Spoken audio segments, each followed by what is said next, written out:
बहुत सारे लोग तो मोक्ष से भी डरते हैं, बहुत डर लगता है मोक्ष से। नहीं नहीं नहीं नहीं, हमको मोक्ष में नहीं जाना है, मोक्ष में नहीं जाना है।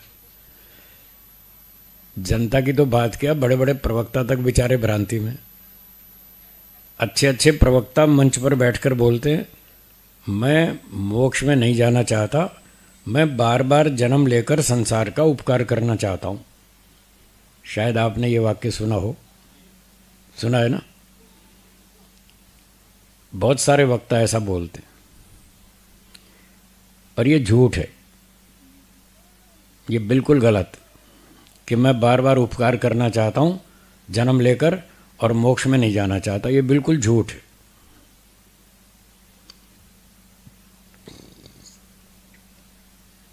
जो व्यक्ति ये कहता है कि मैं मोक्ष में नहीं जाना चाहता और बार बार संसार में जन्म लेकर संसार का उपकार करना चाहता हूँ, मेरा उससे ये प्रश्न है वो उपकार क्यों करना चाहता है, इसका उत्तर बताइए।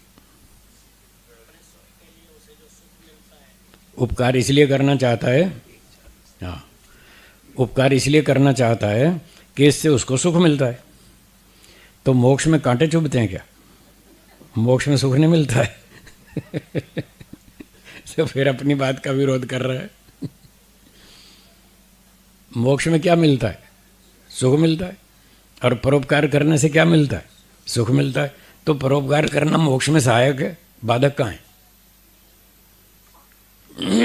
महर्षि दयानंद जी ने मोक्ष के लिए एक चैप्टर लिखा है सत्यार्थ प्रकाश में, 9वां समोल्लास लिखा है। उसमें मोक्ष की बहुत बातें लिखी। मोक्ष क्या है, तो वहाँ जो कुछ लिखा है उसका सार मैं आपको सुना रहा हूँ। वो पूछते हैं कि मोक्ष किसे कहते हैं? उत्तर दिया, सब दुखों से छूटने का नाम मोक्ष है। अब जो लोग ये कहते हैं मुझे मोक्ष नहीं चाहिए, वो क्यों मना करते हैं? उसके दो कारण हैं। पहला कारण ये है कि वो मोक्ष का स्वरूप ठीक से जानते नहीं, उनको मोक्ष समझ में नहीं आया, इसलिए विरोध करते हैं कि मुझे मोक्ष नहीं चाहिए। और कुछ लोगों को मोक्ष समझ में भी आया कि मोक्ष में क्या होता है। वो क्यों मना करते हैं? वो इसलिए मना करते हैं कि मोक्ष प्राप्ति के लिए जो तपस्या करनी पड़ती है उससे घबराते हैं, उससे डर लगता है, तपस्या करना नहीं चाहते, इसलिए कहते हैं नहीं नहीं हमें मोक्ष नहीं चाहिए। यानी अंगूर खट्टे हैं। अंगूर खट्टे एक कहावत है ना, याद आ गई ना। एक लोमड़ी उछल रही थी अंगूर प्राप्त करने के लिए, बहुत उछली, पर उसके हाथ में नहीं आए। तो उसने ये कहकर अपने दिल को तसल्ली दे ली, अंगूर खट्टे हैं, छोड़ो क्या खाने। हाथ में नहीं आए इसलिए खट्टे हैं, और हाथ में आ जाते तो मीठे थे।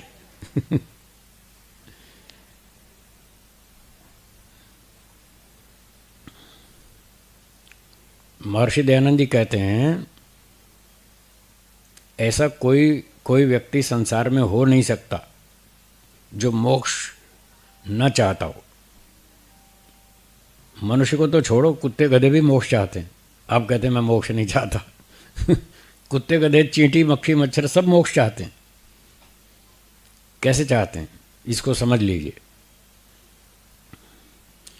जब मोक्ष समझ में आ जाएगा कि मोक्ष क्या होता है, तब कोई भी ना नहीं बोलेगा, सब के सब हाँ बोलेंगे। तो महर्षि जी ने 9वें समोल्लास में समझाया कि मोक्ष क्या होता है। उन्होंने कहा मोक्ष में 3 बातें होती हैं। ये तीनों बातें लिखी हैं 9वें समोल्लास में, जो मैं अब सुनाऊंगा मोक्ष के बारे में। आप भी बोलिए मेरे पीछे। पहली बात, सारे दुखों से छूटना। ठीक है, मोक्ष में एक बात ही होती है, सारे दुखों से आत्मा छूट जाता है। दूसरी बात, ईश्वर का उत्तम आनंद प्राप्त करना।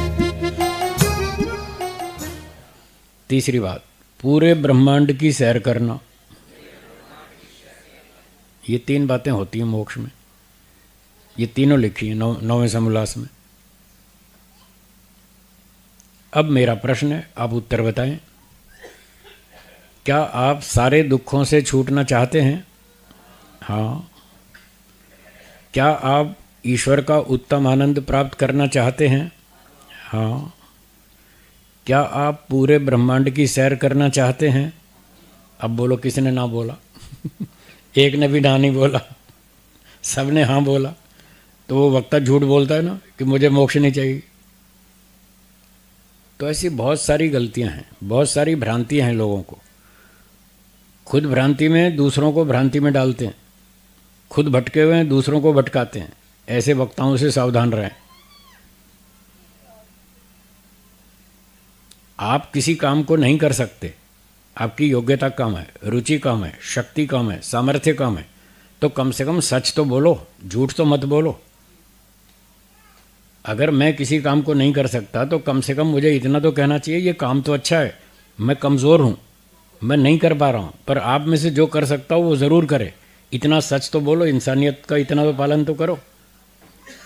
ये लोग क्या करते हैं, मैं जो नहीं कर सकता वो काम ही गलत है। ये तो धोखेबाजी, अन्याय है, जनता को मिसगाइड करने वाली बात। तो ऐसा नहीं करना चाहिए, सच बोलना चाहिए कि हाँ मोक्ष में जाना ठीक है। मनुष्य का क्या, सभी जीवात्माओं का लक्ष्य मोक्ष है। अब जिसमें हिम्मत हो, ताकत हो, वो जोर लगाए, जितनी हो ताकत उतना जोर लगाए। मोक्ष एक जन्म में तो होता नहीं, मोक्ष प्राप्ति एक जन्म में नहीं होती, कई जन्म लगते हैं। तो थोड़ा थोड़ा करके पहुँचेंगे। कोई सीए कोई एक जन्म में थोड़ी बनता है, वो भी कई जन्म तपस्या करनी पड़ती है, तब जाके कोई सीए बनता है। कोई एमटेक करता है तो कोई एक जन्म की तपस्या नहीं है, बहुत जन्मों की मेहनत है, तब जाके कोई एमटेक बनता है। ये जो ऊंची ऊंची डिग्रियां हैं, जो कठिन कठिन कार्यक्रम हैं, कोर्सेज हैं, ये कोई एक जन्म में नहीं होते।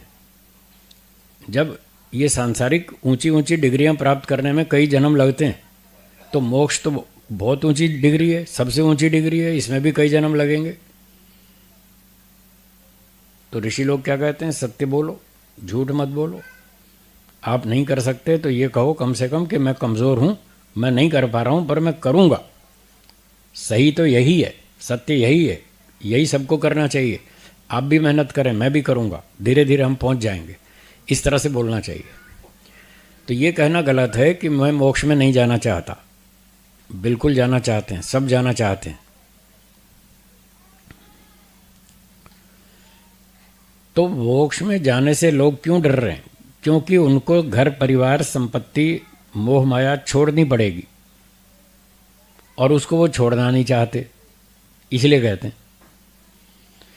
और जो ये कहते हैं मैं बार बार उपकार करना चाहता हूँ, उसका उत्तर ये है कि परोपकार करना मोक्ष प्राप्ति का साधन है, बाधक नहीं है।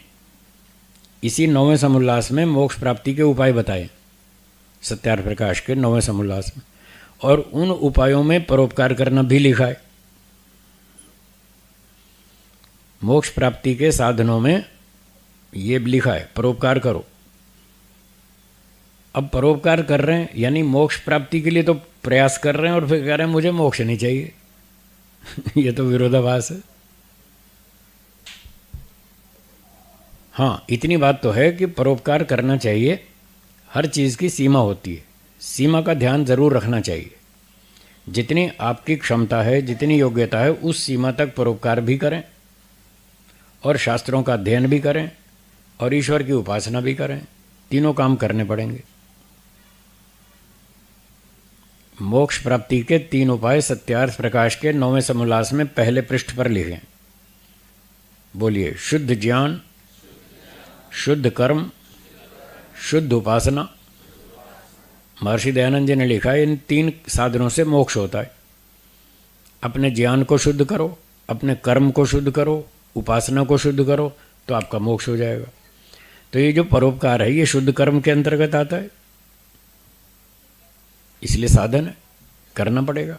हाँ, उसकी सीमा रखें कि सारा दिन परोपकार में ही लगे रहें और किताब पढ़ना छोड़ दें, शास्त्र पढ़ना छोड़ दें और उपासना भी छोड़ दें, तो गलत है।